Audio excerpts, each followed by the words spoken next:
Hello, and welcome to the Astoria podcast, where we're getting to know our neighbors and those who help our community thrive. I'm your host, Bree Matan. At the time of this recording, I was 5 months postpartum and very sleep deprived. Jaleesa of Planet Sis Candle Company was gracious enough to come to my apartment for her interview.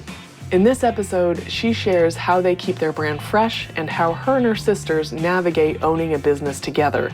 And for those of you who are new to Astoria or have been dreaming about selling your products in local shops, then this episode is for you, because she shares about how she got her products in stores and the things that make Astoria so special. I had such a great time getting to know Jaleesa, and I know you will too. So I'm very excited to talk to you. Thank you, me too. Thank you for being here. Yes. I'm especially excited because you mentioned in the form that I had you fill out that you and your family have lived here for 30 years. Yes, well, I'm 30. Oh, okay. All right. Okay. So let me max out my number. I'm 30 and I've lived here 30 years. But I want to say as early as my grandmother, who's 81, has been in Astoria. Okay. I could be wrong. I mean, she came from Puerto Rico and then came here from a young age. So ballpark, but she's 81. And actually, my grandmother, Dera, inspired the Dera candle that we have. So we bring our family and history and our community back into our line. But my grandmother at 81 and me at 30 have been living in Astoria for as long as our age. That's amazing. Yeah. That's amazing. So tell me more about the candles that you just mentioned that one is inspired from your grandmother. Can you tell me about that? Yeah, so we launched October of 2021, I think. So we're still a brand new baby brand. We turned, one last October. So, and I'm here on behalf of my sisters. There's 3 of us. So Planet comes from just us within our candle making medium using the best products available on the market. The best wax. We use, phthalate-free, toxin-free oils. We use a vegan coconut wax that is, sustainably sourced. So everything, we use zero plastic packaging. We partner with boutiques here in Astoria, particularly like Earth and Me, who is the first store here to be 000 everything, Yes. planet friendly. Shout out to Kaylee, we love her. And so that's Planet. And then Sis is, it's me and my 2 sisters. So there's 3 of us. And what's your sisters' names? Our nicknames is, Shanae, she's our older sister. I'm Jaleesa or Ja, and then Isabella Bella. So there's 3 of us. And where do you fall in that line? I'm the middle. Oh, the middle child. the All middle. right. Yeah, and so it's Planet, and then it's Sis because, it's 3 sisters who are operating the business, but also Sis as an informal kind of term of endearment in our community, like, hey sis, hey girl. So we really wanted, Planet Sis, we wanted to be just like today being an informal discussion talking about us and where we're from and our business. Our brand is that as well. We don't want it to be a serious brand. The way we brand is very cheeky, very witty names. The way we market is this as if we're talking to our best friend. Nice. So we want our brand to be so relatable that you don't think that it's like a business. We want you to be, we're your neighbor, we're your friend, we're your bestie. Yeah. Yeah, I love it. So I'm so blessed because you came bearing gifts today. I did. Now, the Astoria podcast doesn't normally accept gifts. But I may make an exception in this case Yes. because you brought me the most beautiful wax melter. Yes. Can you talk about it? It smells so good in here. Anyone listening, I wish you were here. It smells amazing. Thank you. Can you please talk about it? Well, first, I believe that anytime I'm invited anywhere to any space, I have to bring a gift. My mom taught me the same way. Yeah, so instead of going to get a bottle of wine, which we may have preferred, I did bring you our candles today. So at Planet Sis, we feature a standard 8-ounce candle. During the holiday season, we introduce newer products because it's gift giving. Yeah. So we had a 4-ounce gift set and we had a 2-wick, a larger candle. But standard, we offer a single wick 8-ounce candle and we offer wax melts. And wax melts is fairly new, not new to the market, but there's a lot of components to have to utilize a wax melt. You need a wax warmer, and you also need tea lights that activate that warmer. You can get other warmers that are electronic, or like a Glade plug-in type of device. But wax warmers are essentially, even for moms like you who may not have the time to monitor a candle, that a wax warmer outfitted with a tea light with a wax melt is easier. A tea light has a smaller flame, it self-extinguishes, and you actually get more fragrance in a wax melt because you're not utilizing a wick, which requires a lot of testing, a lot of science, a lot of patience when we are in our process. So a wax melt, I can go really, really heavy with the fragrance because you're not lighting it. But of course, it still needs to be monitored. It is a candle, Right. but it's a safer alternative to lighting a candle. And I actually prefer wax melts. They're easier to make too. Oh, very So nice. I hope you enjoy them. Yes, I Yes. know I will. I already am. Thank you. So yeah, thank you so much. It's beautiful. Okay, you recently rebranded. Can you talk about why you did that and how your company evolves? Yeah. So again, being a baby business, I call it a baby business because we launched, 2021. And there's always new ways of doing things. I think in life, you should expose yourself to opportunities in order for you to grow, to innovate yourselves, not only as a brand, but as a person. And because Planet Sis is run by real people, 3 sisters, our attitudes, our relationships, our culture, our neighborhoods, the times also inspire us to make change. We listen to our audience as well. We listen to our community.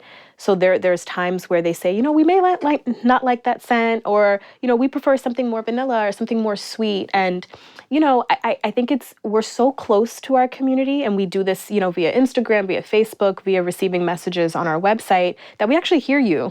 We're not a big brand where we're like, oh, forget them, we'll tell them what they want. Like, no, if you're telling us you want a particular scent, best believe it's coming out soon, Yeah. And so all of those things inspire us to do better and be better. And we do a yearly relaunch every January where we take a look at, our current line and say, are there ways to be more inclusive? Can we phase in and out scents? Maybe this particular scent didn't do well. And it could be the marketing of it. Maybe we need to change the name, change a particular fragrance in that. But a relaunch allows us to better our labels, better our design, better our packaging, better our relationships with businesses who carry our line, and also ways that we can market better and communicate with our audience better. Yeah, that's great. So we love this particular time of year. Because we're on a month hiatus, everybody gets so excited about our launch. I put up an Instagram post saying, the 17th, February 17th, we're coming back out, and everybody's, we can't wait. Yeah, ooh. So I'm like, oh, you guys are waiting for us? Okay, we're coming. Yeah, well, and another, what's interesting too, your business lives entirely online, and then you also sell in local shops like Earth and Me and the Brass Owl? Yes, got that. Okay, Shout cool. out to Nicole. Yeah. So where else? So we are at the Brass Owl. Nicole also owns the Tiny Owl, which is the children's boutique.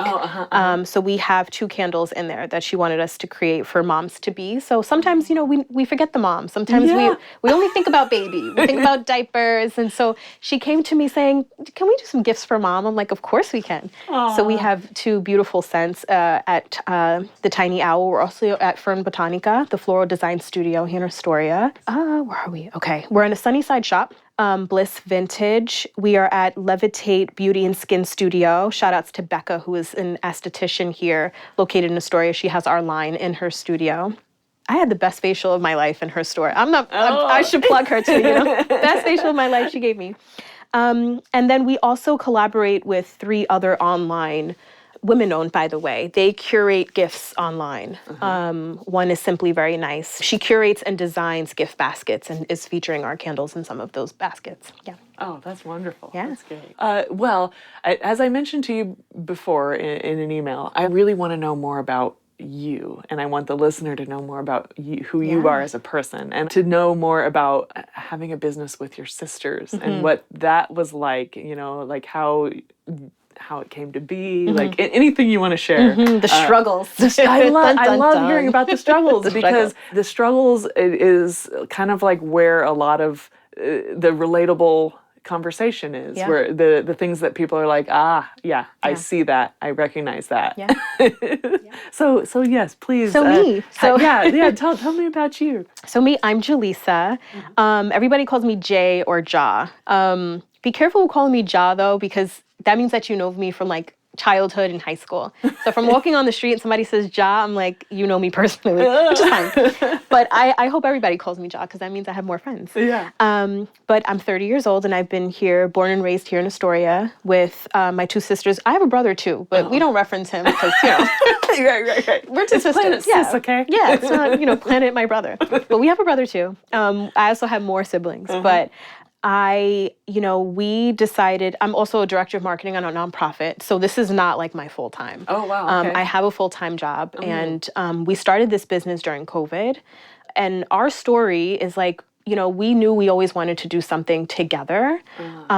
We play together, we fight together, we've lived together. So the next chapter of our life is like, let's own a business together. Oh, I love it. So I'm more of the brains of the operation. So I went to them in 2021, early 2021. I think we filed our LLC in like February of 2021, and it took us months to test candles. I mean, candle making is not easy. Okay. So if you see a lot of candle makers, shout outs to them, but like your tears are just going into the candles. Yeah, candle making is not an easy process, especially if you're doing it right and you're selling them to real people, because real people have assets that we don't want to burn down. Right, of course, yeah. So it's months of testing, and anytime we ever introduce a new scent, it's months of testing. Any new jar, it's months of testing. Wow. So it took us a while, but when I first, introduced the idea of wanting to do candles with my sisters, they were just like, hell yeah, let's do it. Because even just in our lives, between my grandmother and my mother, who are practicing Catholics and who are part of that Hispanic community, they pray with candles. And so a candle ritual has been in our life for a long time.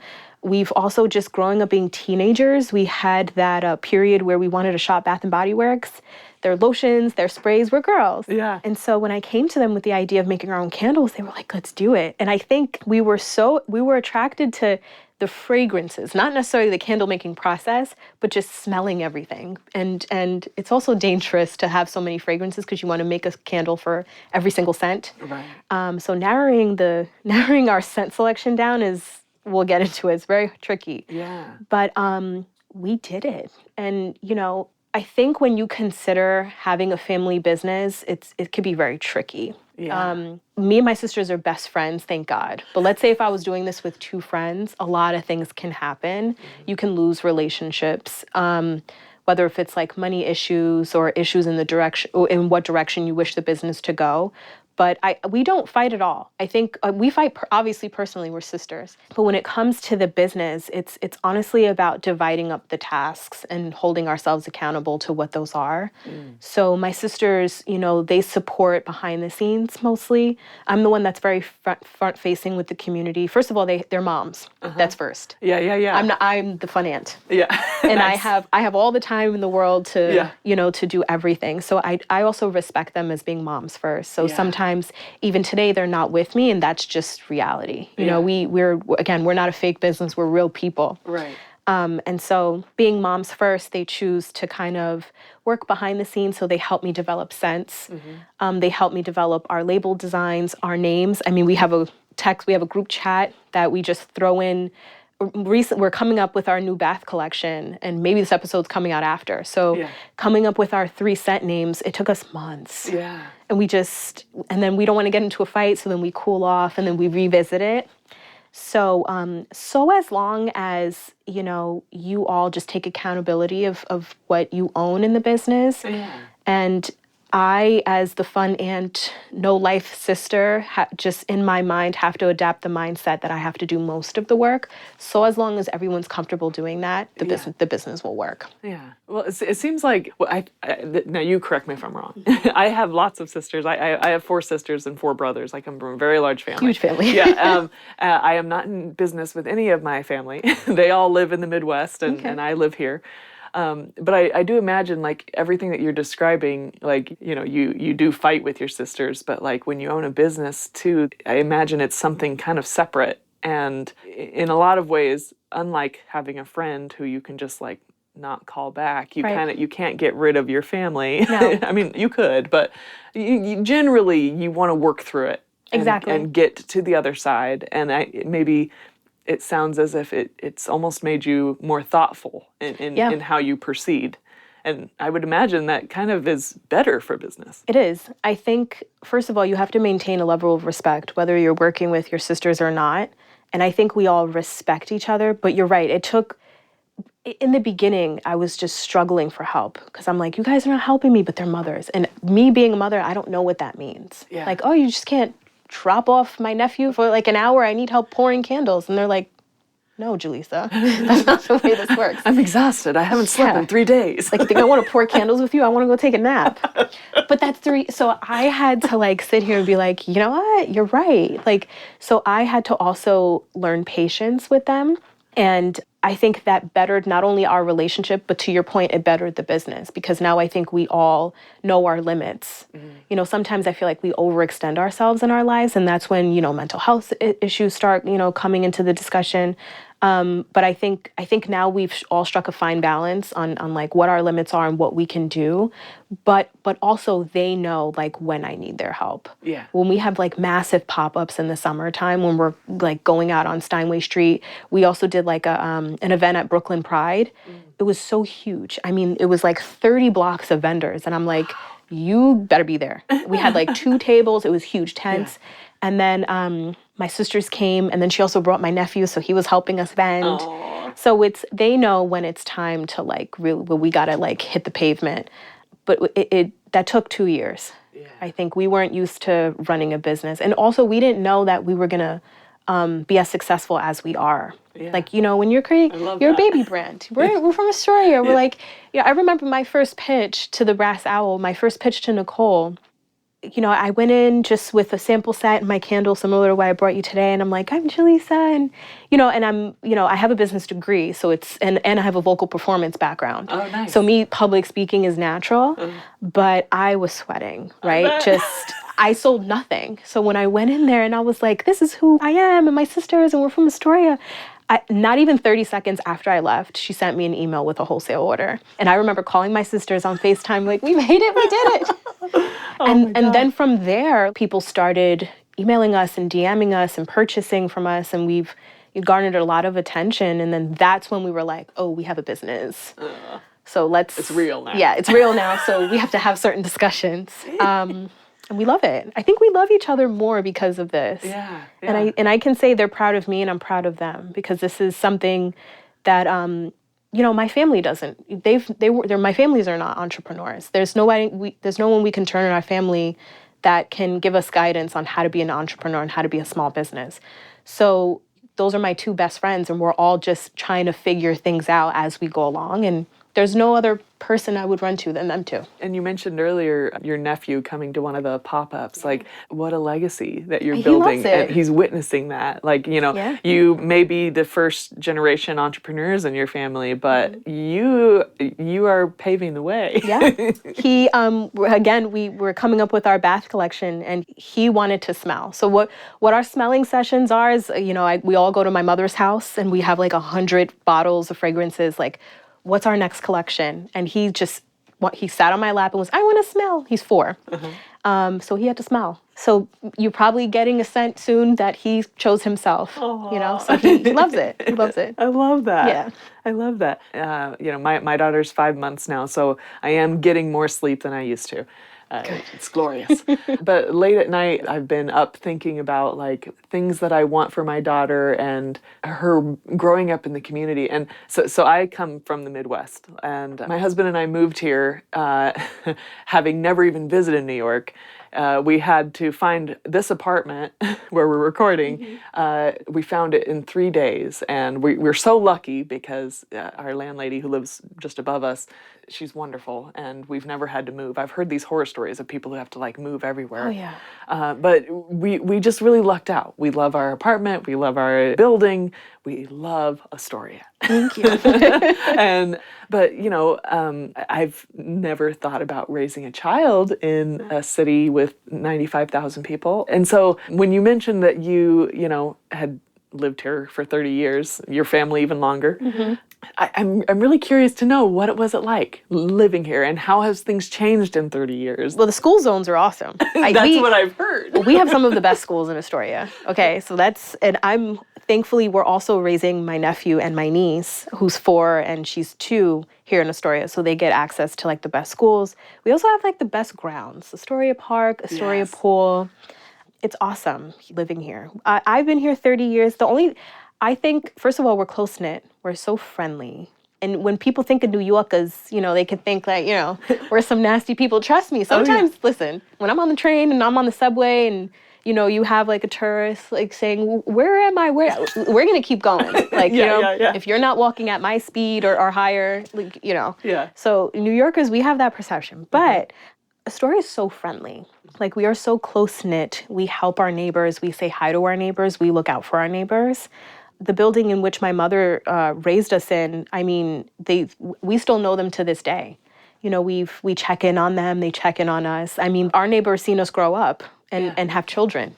You know what I mean? And so Astoria, to me, is like the best place. It's very quiet. And businesses and business owners know their neighbors and vice versa. And there's so much opportunity here for you to either grow a business or start a family. The only thing I would say is that's changed is like rezoning and then just big box entering the community. Growing up, we were so used to our small mom and pops. And again, it's that friendly face, it's that friendly neighbor. Like, the bodega man. Yeah. You know what I mean? Now it's just like that's being replaced by like Popeyes and like Target on Ditmars. Everything looks different. Yeah. And I wish that we would have maintained that kind of small business mom and pop, because I think that's how families and communities, that's how they start and that's how they should maintain for me. Like, now that my niece and nephew won't get to see that. They won't get to see the local shops that we shopped at. Now they're familiar with the big box, and that's okay. That also brings in money into the community, one can argue. I have to complain about supermarkets too. Yeah. There's not a lot of supermarkets around here. It's very questionable what's happening with the community. But I think we have the best reps here that can help advocate for that change. Mm-hmm. But that's what I see changing. I kind of don't like it. I'm a big small business pusher kind of advocate, but hopefully we'll get to see some of that re-implemented back. But regardless, I think the spirit of Astoria still rings very high in that we're all just very close-knit and supportive of one another, and we won't let those obstacles get in the way. Yeah, I sense that too. Like, within a few months, our whole lives changed when we moved out here. It happened. And I feel like super lucky that I found Astoria, because I knew nothing. And but what I did is I Googled. How dare you? Yeah, yeah. Well, I Googled and I said, what does it take to be happy living in New York? And I don't even know the website, but I found a website and it said, make sure that your commute is short, yes, that you live next to a really nice laundromat and grocery store. But the biggest thing was short commute. And so then I looked at our incredibly small budget and was like, okay, I can't afford to live in Brooklyn. And there's New Jersey, and there is this place up in Queens called Astoria where I think we can maybe afford to live. You're 4 stops away from the city. Yes. And so basically we narrowed down, like, this is our neighborhood. And then like I get here and it's like, oh my God, Greek food's amazing. Yes. Like, it's not like we don't have Greek food in the Midwest, but like they put feta cheese on everything. Yes, and I love it. I love it. Greek food is my favorite food. And if you know on a Greek restaurant, Taverna Kiklades on Ditmars. Tell me about some of your favorite places. In Astoria, okay. Yeah. So Taverna Kiklades, I go there every birthday. It's my favorite restaurant. And if I don't, I probably go the next day. But every birthday, I go to Kiklades on my birthday. I obviously go there more, but that's just my celebration place. I'm excited about Van Leeuwen's that's opening, vegan ice cream. I don't have dairy, so I'm expensive, but okay, it's a little luxury. Yeah. So that's a new happening spot. Okay, what are my favorite? I'm drawing a blank because I love everything. Okay, Pink Nori Sushi on 30th Avenue. I frequent there a lot. Yeah. Maybe too much. Las Margaritas is good. Some good tacos. Bartolino's good pasta on Broadway. Well, one of my favorite places is Between the Bagel on 30th. They have this... the bulgogi beef. Yes! Yes! Oh my God. See, you have so to good. I have so many favorite places. But yes, the Korean beef. Well, and Ben Su is the owner there, and I want to reach out to him to get him on the show, mostly just because I just want to fangirl over his amazing food. But there's also a really big presence on the Astoria subreddit, and I don't even know how it came up, but at some point during this past year, I had made a comment that said, Ben Su is a fucking legend. And then that somehow became like the most liked comment of the entire year. Anyway, I don't even know if this is going to be in the show. This is a story about you. It should be. No, it should be, because I forget about that place. Yeah. And there's a place, I don't even know if it has a name. It's across the street from Astoria, Immaculate Conception Church. It's the bagel shop across the street, and they don't like Uber Eats or anything, and they don't take credit cards, cash only. Okay. It's right across the street from the church. That's honestly my favorite bagel spot. Reasons why, well, because every time we go to church, my mom would bring us to have bagels. And also, shout outs like Mike's Diner. All these places are closed now.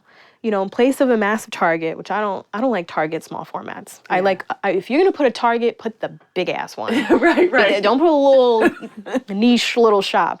But all the diners, any mini diners. I think that's Astoria. Astoria is not, the franchise. Astoria is that local diner that you go to and they know your order. As soon as you come in, they already know you want coffee, 2 eggs over easy with some bacon. You know? Yeah, my all-time favorite diner is the Neptune. Yes. And my husband, he already says as soon as our daughter's old enough, he wants to go to the Neptune for pancakes. Yes. That's going to be a family tradition. We brought my niece and nephew there. Yeah, I love it. It's like you step in there and it's like you're in a time portal. Everything looks so old, but it's still so clean, and I just love it. Everything's delicious there. But we have lost a lot of really great places. I think mostly because of the pandemic. We've lost Mike's, one of my favorite bars. Lots of date nights and fond memories at the Astorian, which is now a Mexican place, which I haven't tried. It might be amazing, but yeah, and then it seems like if we're not getting big box place, it feels like we're getting a smoke shop.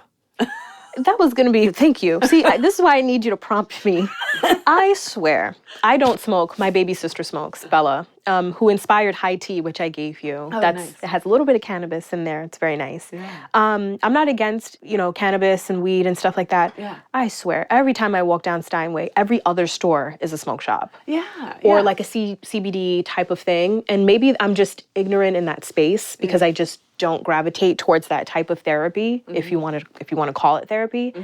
But there just has to be opportunity to put something else in these leases. There's too many. Too many. What's the difference between your smoke shop and the guy 2 blocks from, is it lower prices? What's the marketing here, So it's just a lot. I mean, but and maybe it'll turn over and something else will get there that'll lasting, and that's not I may go in one to see what they're about. I don't know. Yeah. We're going to take a short break, but when we come back, Jaleesa shares more about how she got her products into local stores and how a slow evolution of her business is key to its success. Welcome back to the Astoria Podcast. Jaleesa, you touched on it earlier, but can you talk more about pitching and what that was like? Yeah, I can talk about pitching. When we first started our business, obviously there's going to be a point where we're we have to start selling, right?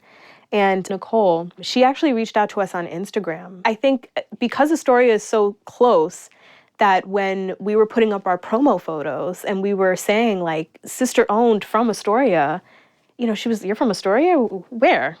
Who are you and where are you and how we need your products here. Yeah. That was I'm paraphrasing, but those were her words.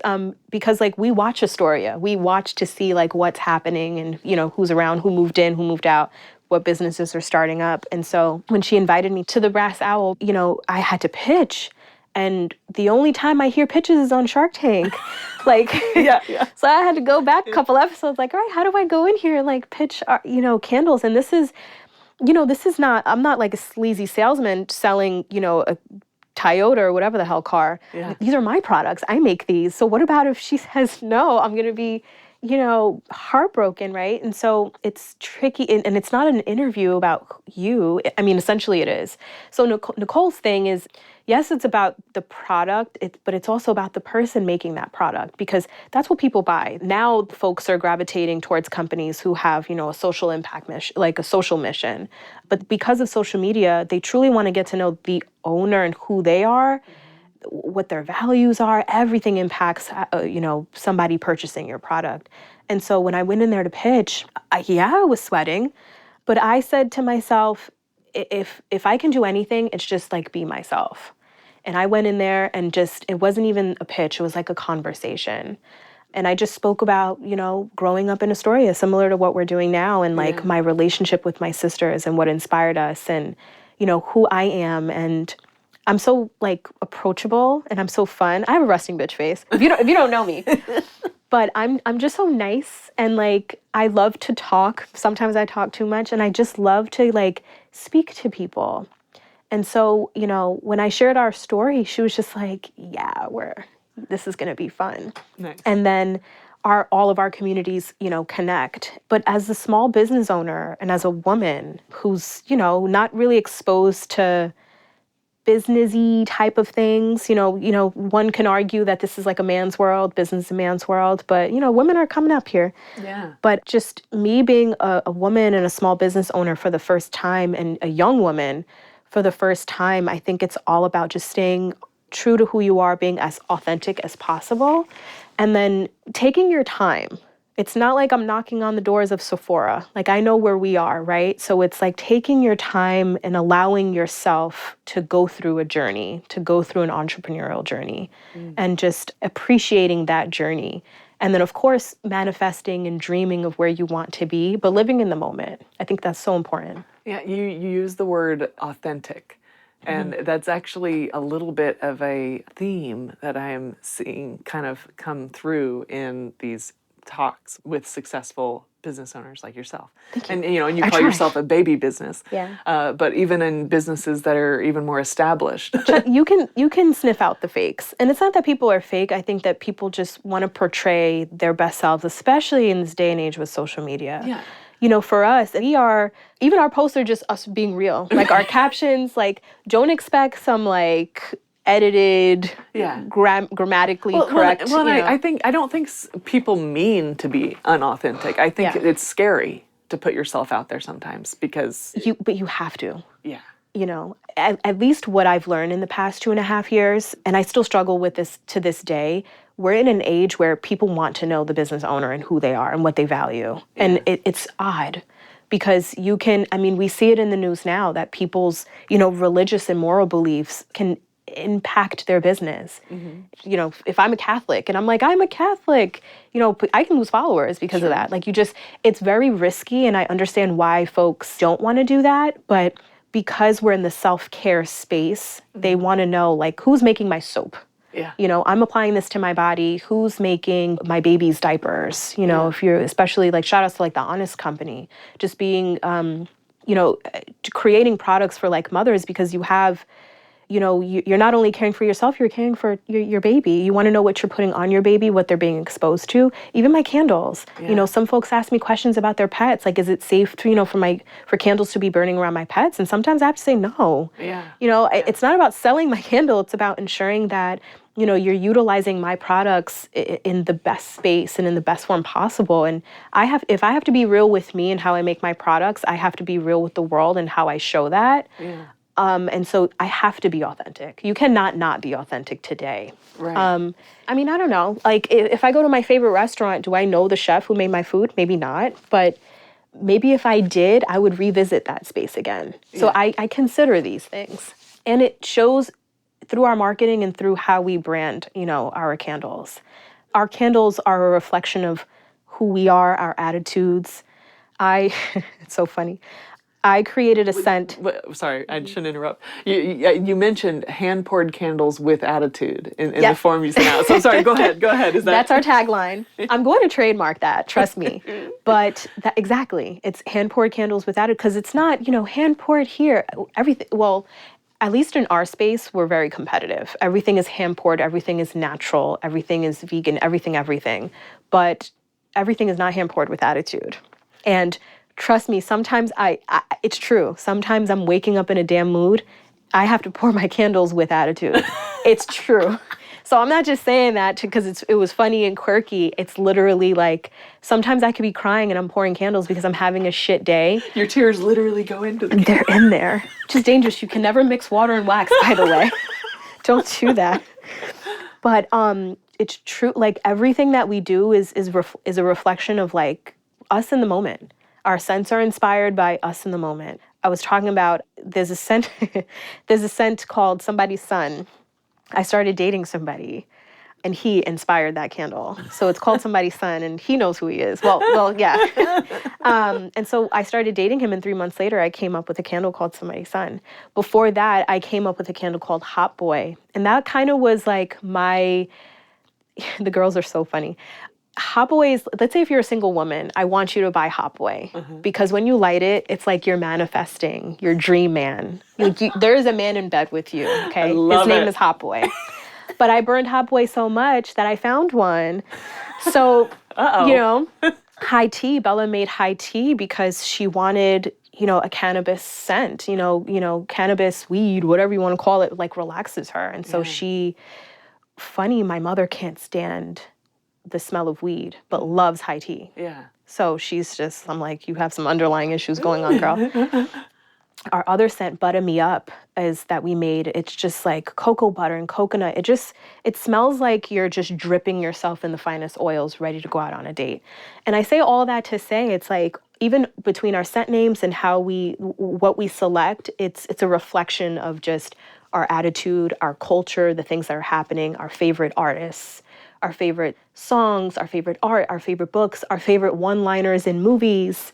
We had a candle 2 years ago called Glacial Pace that comes from The Devil Wears Prada. Oh, nice. So when customers come up to our booth at our pop-ups and they're reading these names, they're like, that came from this place. Like, oh yeah, Miranda Priestley. And I'm like, you get it. You're my people. Yeah. And so that's hand poured with attitude. In Astoria, sister-owned, woman-owned, Black-owned, mother-owned is I love that. Is who we are, and we're not going to hide that. And you're going to see us, you're going to see us at our worst and at our best. But at least that you're purchasing something that's coming from real people. Yeah, I absolutely love that. I love that. You mentioned earlier about how your sisters who are mothers, you guys had to all be real with each other about what you could actually handle. Yeah. And I had to come to a similar realization. So I don't know if you've been to the Astoria podcast recently, but it's been updated in that when I first, during the pandemic, of course, I didn't have a daughter at the time. When the pandemic started, I was like, I'm unemployed. I'm going to interview all these people. I'm going to put out something every week. This is going to be so easy. Oh yeah, you manifest it. You're gonna do it all. Yeah. Do it all, girl. And then then a lot of stuff happened. Well, then after I had my daughter, and I was like, I really want to pick this project up again. I realized very quickly I can only record on the weekends. Yes, I can only edit when she's napping, which for a while was like only 30-minute chunks throughout the day. And, it's hard sometimes to go to the bathroom and do what you need to do to take care of your own self with only 30-minute windows. Right. So long story short, I realized very quickly that I would rather make a 6-part series that's very well crafted and put that out into the world and call that a season 1 than pumping out 52 episodes that are shitty. Yeah, because or don't give you substance. There's no substance and well, could have been great. But like I think the podcasting world is interesting because coming from the film world, everything is very polished and it takes months, sometimes years for documentaries to come together. And so when everything boils down to this beautiful, polished little piece.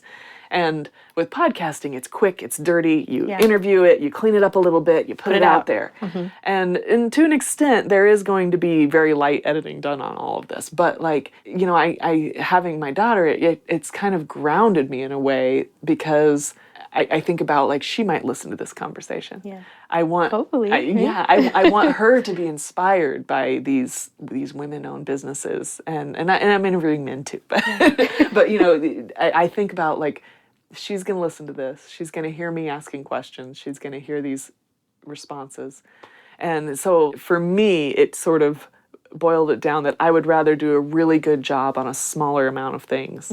And I sort of see that reflected. I'm sure every business owner is like, I want to be larger than life. Exactly. But it seems like you and your sisters are moving very thoughtfully. And perhaps that is just because of the season you are in your life. Yeah, I think, first of all, what you said makes sense, because I want to mention that we are small batch, and we're small batched purposely, and also because we're in Astoria and we do things in a small space. We don't have the capacity to scale it the way we want.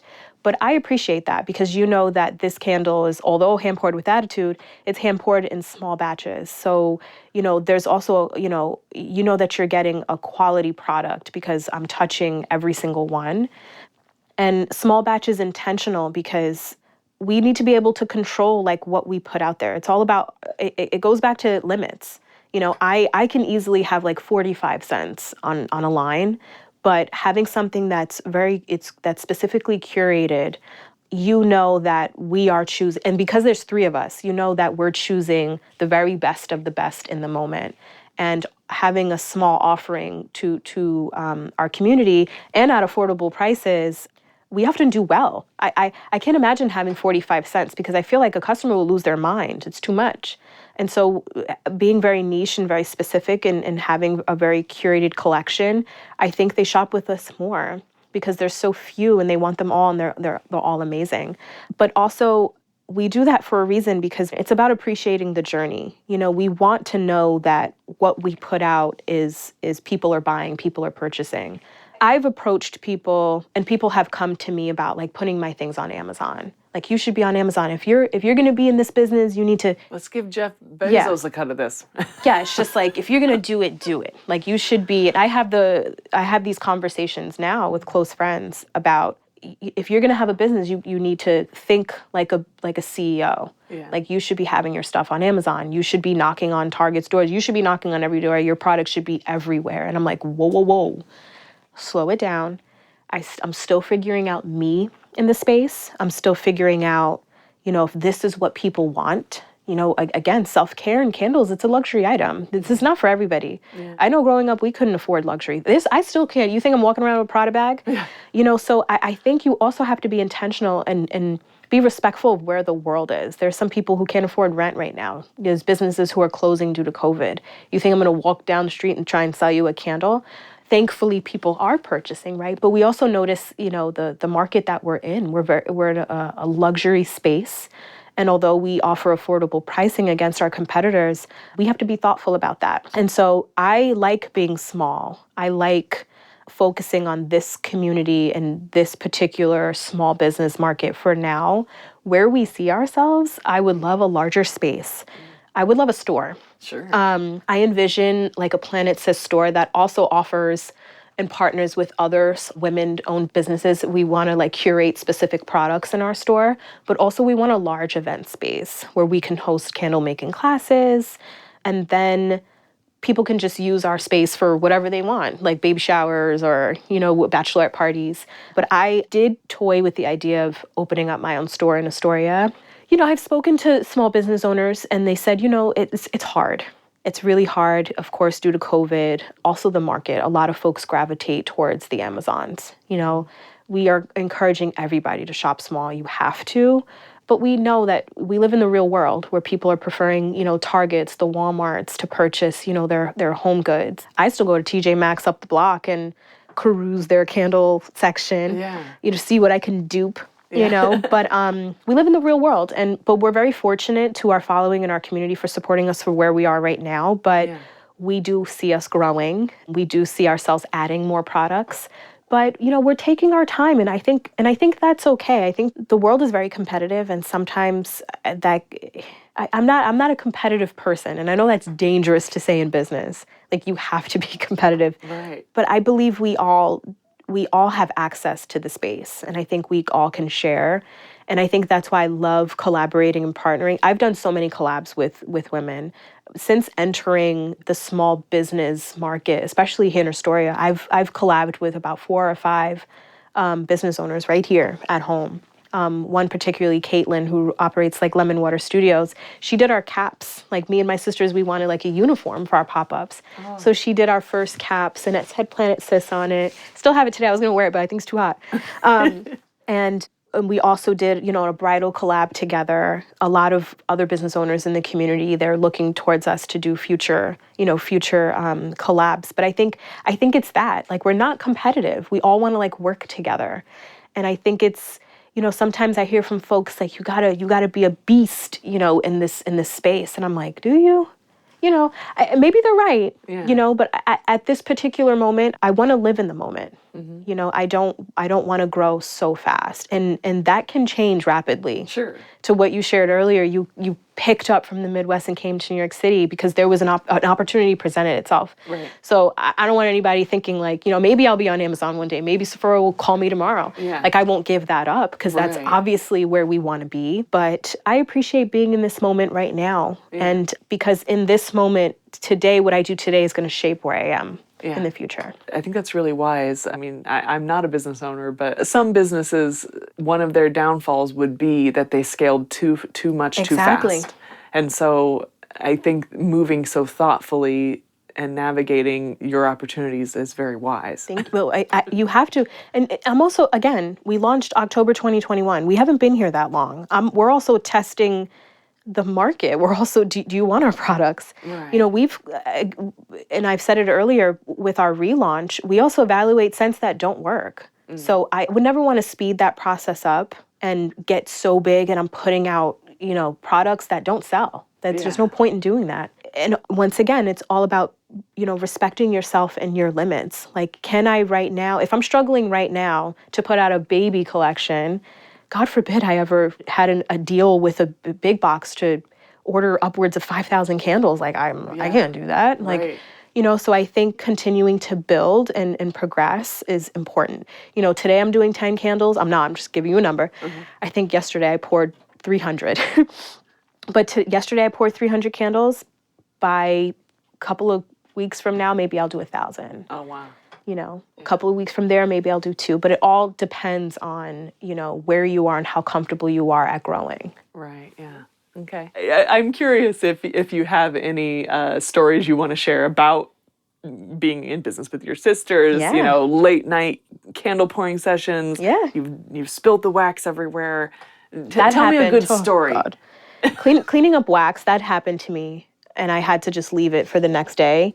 Cleaning up wax is not okay. It's you have to remelt everything, and if you don't have an extension cord with a heat gun, you gotta. Anyway, I've done that. Me and my sisters, this is so many stories. We all suck at time. We had like a pop-up that was scheduled. We had to be there like at 11 o'clock. And these girls just stroll in at 10 with iced coffees. Bella's like a big iced coffee girl. She just strolls in at 10, and I'm sitting here waiting 8 o'clock, like, where are you guys? Hello, we're gonna be late. And they're just strolling in, woo. They are very nonchalant. And I love them because I have to. But they're very just like, those are the girls that like, we would just be selling like 1 candle a day. Like, if they ran it, we wouldn't be anywhere. We'll just be right there. But I love them.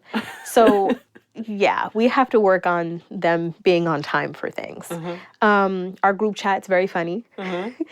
Just coming up, when we come up with collections, we also have to think of names and colors and label designs. One of the things that we love the most is coming up with our candle names. So we turned like lavender into lavenda, like DUH at the end. So we're funny, and we like it that way. But coming up with names is like the biggest thing. Uh-huh. Because we can go very wild with what we want to name our scents, or very modest, and that's not like who we are. So our group chat is probably the funniest place. Our Instagram DMs are also very funny because we share just funny memes and we share news amongst like our DMs. So we also have a close friends. Nobody knows this, but we have a close friends on Instagram. So if you're one of our close friends on Instagram, you get more behind the scenes stuff. But I mean, I don't have funny stories because everything we do is funny. Yeah. If the Kardashians didn't exist, we would so take their time slot because like. So you're saying Planet Sis could be a TV show? It has to be one day because we're just out of control. Like you have to hear the things that come out of our mouth, the way we speak to each other. You would think that we're like sworn enemies, but that's just sisters being sisters. So I don't really have. You realize a producer's going to hear this podcast and they're going to be like, Planet Sis, best sitcom everyone's watching. 8:00, 9 p.m. Central, whatever the timing is. No, I just think we're hilarious. Even at our pop-ups, I'm the strict one. So even at pop-ups, sometimes they could be on their cell phones, just not paying. And I'm like, why don't you get up and like put a candle in somebody's face? And they're, shut up, Jaleesa. Like, leave me alone. I'm just like, well, why you have to hear us bickering. Yeah. Nobody can because we're very like smiley at the table. But when somebody leaves our booth, we're just like bickering at each other. But that's like, that's normal. That's so normal. My sisters and I, again, we've never owned a business, but we grew up in a very close-knit family. And with a family as large as mine was, like, I don't know if you and your sisters have this, but if me and my sisters would see like a hot guy, we didn't want to like draw attention, but want to be like, how do I look? And so that we'd come up with like a secret, like if I touch my nose like this, like just like a little rub, that's basically saying, how do I look? And then your sister would give you like a little nod or like, you know, or she'd like put her hand behind her ear to like signal something else. Do you guys do that? We do. Of course we do. Not in that way though. We've developed a system and now my mom's a part of it where we look at each other, but it's a certain look. Yeah. That we just know why you're looking at us. Okay. So yeah, me and my sister, we have certain looks. It's very funny too. Bella got hit on, I remember this was at Brooklyn Pride. Bella got hit on, a guy, and we get, that's something else that I want to talk about. As women business owners. I didn't even think to ask this question, but I'm really glad you're going here. So please continue. Yeah, as a women-owned business owner, and we do pop-ups. We're very, I love to be front-facing with the community. I love exposing, especially, we're in the fragrance category. It's so hard to sell like perfume and candles online because you don't know what they smell like. And so I love pop-ups because it gives folks an opportunity to smell everything, and I get to see their real raw reaction for the first time. So if they're smelling a candle like, I'm like, okay, they don't like that. Yeah. But we get exposed to certain things that, may not be okay. And this is not like a braggy thing, but I get hit on, but not like in a fun hit on kind of way. It's very like creepy sometimes. Yeah. And so I wanted to mention that just as a woman and you're out in the community and we're alone, that you just, maintain your composure. Yeah. When guys would come up to our booth, and some of them do buys, like some of them are very genuine. Yeah. But then some of them have just like ulterior motives that as a woman I can tell. Yeah. And I just remain pleasant. I remain just being that businesswoman trying to sell them something, and they try to swing the conversation another way, I swing it back, and you kind of have to learn how to do that. And I have a very clear face, and what I mean by clear face is that I'm very genuine. You can, people think that they can come to me and talk to me a certain kind of way or... Approachable. Yeah. It's not okay for men to come up and try and flirt with you. It's just not okay. Yeah. And it's hard to deal with in the moment because you want to maintain your composure. There's probably other customers around. But I say that because Bella was getting hit on one day, very raw. Like a guy came up to her, asked her for a number, and it was just very inappropriate. Yeah, wasn't getting it. Yeah. Well, and then, but bringing this back to be a funny segment, me and my sisters just chuckling in the back because, so that was one of the few times that was okay. Yeah. And Bella's still young. She does have a boyfriend, so I have to be careful with what I say here. And she didn't engage back. But me and my sister was chuckling in the back because we're just sisters. Like you see your sister, getting hit on. We're, do you know she's crazy? Yeah. She's a mother, no. And then it's so funny because once the guy leaves, then she turns red and starts chuckling, goes, shut up. You know what I mean? And so That's what I appreciate doing business with my sisters, because we get to experience things and we get to share memories and laugh and we get to bring that back. Yeah. Nice. We have signals, and we also have signals when we're in distress. So we have many, many signals. Yeah. But you won't have those with friends, right? I would only have those signals and those moments and memories with my sisters. Yeah. Sisters are so great. I love sisters. Again, we do have a brother too. But he stays away from us. We gave him hell growing up, so but we love him. Switching gears just for a moment, can we go back and have you talk about what it was like in those very early days of getting started? Because I know some people listening to this might have a really great business idea and maybe they just need a little bit of inspiration to hear how someone else did it. Like, how did you feel during those early days? It was scary, and that's not just like candlemaking. I think anything. You can be, a person who's creating an invention for the first time. Again, I'm always inspired by like Shark Tank. I see these people coming on and they invented a new broom, or like these things are scary. And it's you, and you're putting yourself out there, and it's you executing, it's you, inventing. And so it's not only scary for you, but when I got into candle making, I bought a fragrance, I bought jars, and I bought some wax, and I bought a wick. And there's horror stories in the back of my mind of people burning down their homes when they're lighting these candles. So I'm like, I'm gonna burn down my own home. And so, yeah, I have stories about, I remember I made my first candle and the flame just went to the ceiling and came back down. There was a huge tunnel. It's called it's a hole. When wax solidifies, sometimes as it cools down, it doesn't solidify together. Sometimes there's like a pocket of air in the middle of it. And what we do as candle makers is we poke holes and then we reheat so we can fill in those gaps. Oh. I didn't know that. So when I first lit the damn thing, it just like shot out. I mean, it was thankfully like nothing happened. It shot up in the sky and then came back down and then sunk into itself. There's times where, I'm testing, wicks for the first time, and there could be a really huge flame. And as a candle maker, I appreciate going through that process because I want to make sure that whatever I'm producing, that you all don't experience that. Yeah. I have to watch the flame. I have to watch the very large flame and see if it's going to start a fire or not. Or sometimes there's a low flame and then it extinguishes, which means I need a bigger one. It could be the wax. I suffer from migraines. And so I can tell you firsthand that all of our scents are very migraine friendly. Yeah. Because there's some scents that can truly so just powerful. gives you headaches. And there were times where I was testing and I would get migraines. And so I knew I didn't want to work with that particular formula. But I didn't know what I was doing. And I think that's okay because I don't think anybody knows when they're first starting out anything that they know what they're doing. But you learn along the way and you become an expert in that particular field. But you have to promise yourself that you don't just stop there, that you continue to build on your knowledge. Like my candles are amazing, but how can I make them amazinger? Yeah, sure. Than tomorrow for you. Or like I said, we introduce wax melts because, all right, we've mastered, the 8-ounce candle. Now let's move on to a different formula. Let's move on to a new product. Yeah. And that's how we keep our audience coming back, but it also keeps us wanting to continue to be creative and creators. And so it's scary when you're first launching a product, a business, a podcast, right?